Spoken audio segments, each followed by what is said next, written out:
Yep, hi all. So I've got the door up.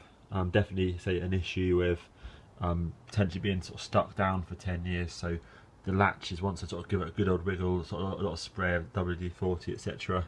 Bit of an adjustment in terms of on sort of remove various rods on the solenoid, and then basically was able to sort of do the rocker switch properly, and then handled in some good pushes both ends, and the thing came up.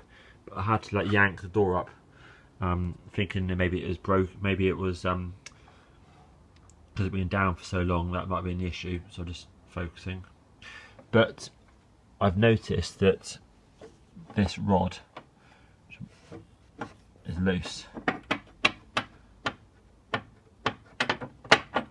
obviously the other one isn't, so I'm guessing this might be the sort of cryogenically frozen rod here, which is probably part of the reason why the door has to be pulled up. You know, obviously it stays in position, but I have to pull it up. So I'm guessing that shouldn't be doing that. Well, it shouldn't be doing that. So looking at the back here, it's got the plate's there, same as that side. But you can see it's got, you know, the wrong screw there.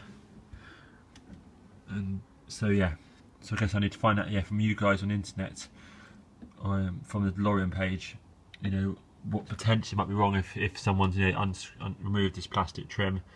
Then of course there's the cover there with 2 bolts on it.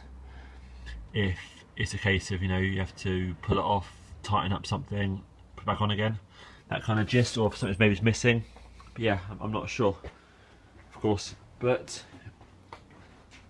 like every DMC, it does look awesome when it's up. So yeah, if you guys can assist me with that, that'd be great. But yeah, this one here, of course, is totally rock solid in there. So yeah, please assist me with some advice on this one. Great, thank you. Cheers.